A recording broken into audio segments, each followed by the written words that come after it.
Is society fucking for real right now? Look, I'm not against people finding happiness and joy and finding love. I think, like, honestly, that's great. The way this country acts to Taylor Swift's engagement, like, I don't give a fuck. And maybe that's just because I'm so detached from, like, other people's lives and, like, the fairy tale.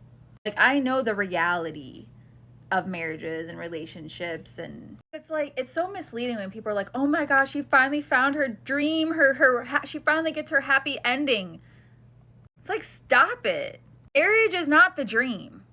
Then people start measuring their worth and success by marriage or kids or having kids. The dream is having God in your life. That's the dream.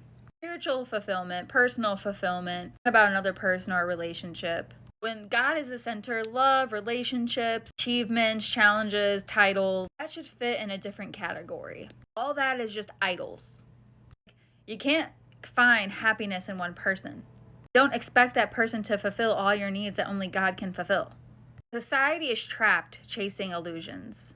Again, to ask President Trump about what he thinks about Taylor Swift's engagement when there's a million things that matter way more to the president than Taylor Swift's engagement is just, that's where we're at. Y'all love to broadcast the perfect life on social media. Everyone loves to look happy and accomplished. None of you guys keep it real when it comes to the reality of relationships and marriages.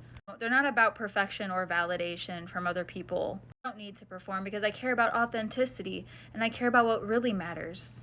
I know I'm an intense person. I know I feel really deeply. Like, my emotions are always on in a world where nobody feels and it's surface level and people are performing. It's always authentic. But I also have discernment. I feel the highs, I feel the lows, I can connect with other people on a deep level. That's my depth. I choose what I give my energy to. I choose what matters. I feel everything, but I don't let external drama control my peace or my emotions. I don't waste my energy on things that are meaningless, like celebrity hype, or what society thinks the dream is. This is why I don't fit into society. Most people either feel very deeply without boundaries and leave people manipulated, or they can have discernment, but they don't have depth. It can make somebody just detached. I operate with both discernment and depth. I feel everything.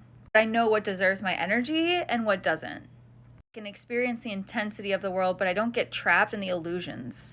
This is why also my relationships, even my friendships, could be challenging.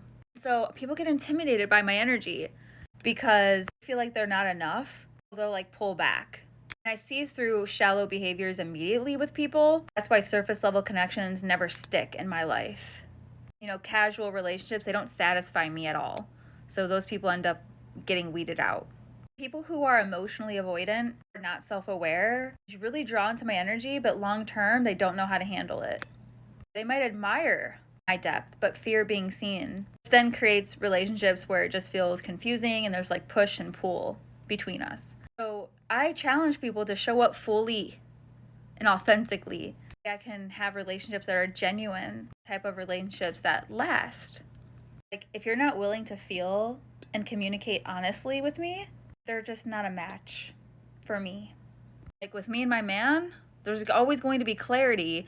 I'm never going to second guess anything. I'm going to know he's in love with me.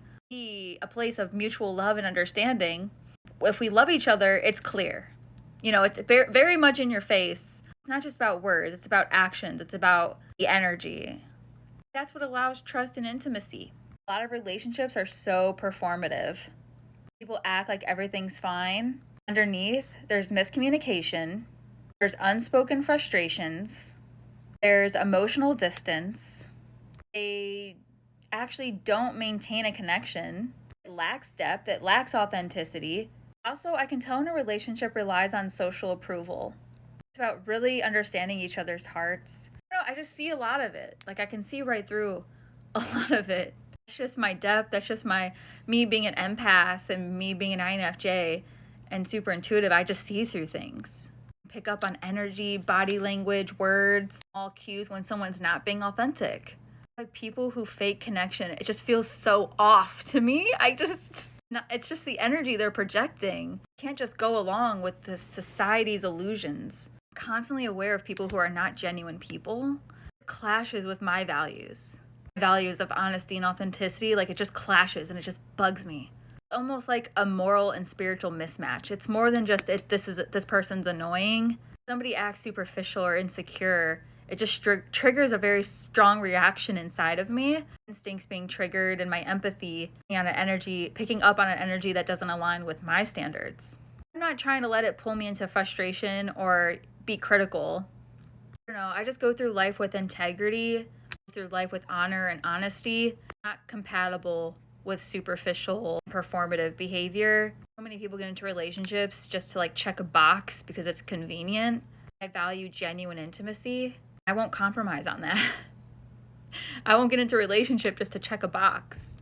You show up authentically and you refuse to fake anything. Unless you're trolling, of course, but like sometimes I just troll, but people should know the difference. If you know me, you know I'm trolling. But it's not about judging anybody. Who see that authentic energy are usually inspired by it and they want to show it more authentically as well. Either rise to match it or they'll just stay in their comfort zone. I give people the opportunity to grow when they're around my energy because it's transformative. I don't want to be judgmental. I'm not a judgmental person. Like, I'm real cool. If somebody is cool themselves, I'll connect with them instantly. I don't reject people out of arrogance ever. I don't need everybody to meet my standards, just the ones that show up fully. People with my intensity and my empathy, they care deeply. And genuine emotion is rare. But it's also magnetic and why so many people want to connect with me. When you are an authentic person, it creates trust automatically. Like, people just trust you. People can sense that they can't hide from me. People can sense that I'm real. And it invites them to be real as well. People also understand that my time, my energy, it's valuable. So people automatically give me that respect as my presence is valuable and I have discernment. Fake people and superficial relationships valuable to have in your life. I can feel very deeply, but I also know how to laugh and be laid back, and I have a very, very laid back energy. I am so bubbly. A very fun side that I have that makes people approach me, and I'm magnetic. Only those who really connect with me on a deep level, it's to see my emotional intensity. It's like a mask that I wear in society, but it's not a fake mask. It's my true personality to protect my depth, my emotional depth. Because I'm like an ocean. People only see the surface of me. Underestimate how much I feel and how much I think and what I perceive. I'm very approachable. I'm very cool. I feel so deep. It keeps me safe from like shallow connections because of that reason. I show my bubbly, laid-back side first to people. Control what I reveal and when. People get very curious about me, like what's going on beneath the surface. But to get there, they have to meet me beyond the surface to actually connect on a deeper level. I don't sacrifice my inner emotional and spiritual life in social settings. Surface level fun, sharing activities, going out, having fun, a real connection, being present with someone when it's not always fun. It's checking in, understanding somebody's emotional state. Connections built on empathy, awareness, and communication. Knowing somebody's joys, struggles, their fears, having them know yours. You'll find people that you're actually aligned with, where you feel seen and supported, not just entertained by that person. And that's why shallow and performative connections feel very unsatisfying to me. So when somebody doesn't shy away from feelings and vulnerability, I will know they're emotionally available, can express their emotions, and they can listen to mine without judgment. That's a green light. Also, don't try to lighten my intensity or dismiss my feelings. That's another green light. They respect my depth. Another green light is they show up, they maintain their integrity, they keep their promises, they communicate openly with misunderstandings, they clarify their intentions, and they're focused on building a real bond, not just showing up what a relationship looks like. They're interested in growing together emotionally, spiritually, or even intellectually, not just enjoying the easy stuff in the relationship. That's another green light. If someone can check these boxes, no, they're capable of real intimacy with me.